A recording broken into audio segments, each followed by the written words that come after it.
Ya, saudara, sesuai dengan arahan pemerintah Provinsi Sumatera Selatan yang menunjuk Wisma Atlet yang berlokasi di Kompleks Olahraga Cakabaring Palembang ini sebagai penanganan COVID-19, khususnya untuk isolasi orang dalam pemantauan atau yang disebut di sini sebagai rumah sehat bagi orang dalam pemantauan COVID-19. Hingga siang hari ini ada sekiranya seratusan ODP yang sudah diperiksa ataupun dirawat di Wisma Atlet sejak kemarin hingga siang hari ini. Nah, untuk kondisi terkini di sini, saudara, memang sudah disterilisasi, jadi masyarakat yang tidak berkepentingan untuk datang sini dilarang masuk. Nah, tempat saya melaporkan saat ini yakni di pos 1, ini pos yang terbilang aman, dan juga ada 2 pos lagi yang berada di Wisma Atlet, tepatnya di dalam tersebut.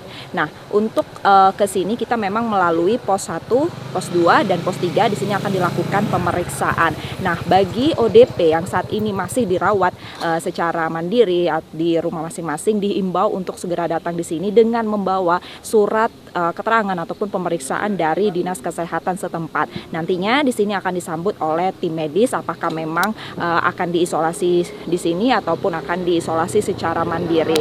Nah, hingga saat ini juga ODP yang berada di sini akan dipantau kesehatannya selama 14 hari. Jika kesehatan ODP tersebut memburuk, maka statusnya akan dinaikkan sebagai PDP atau pasien dalam pengawasan dan segera dirujuk ke Rumah Sakit RSMH Palembang sebagai rumah sakit rujukan. Memang di wilayah Sumatera Selatan ini terdapat 5 rumah sakit rujukan. Nah, hingga siang hari ini juga, saudara, ada kiranya 680 orang dalam pemantauan yang berada di wilayah Sumatera Selatan ini.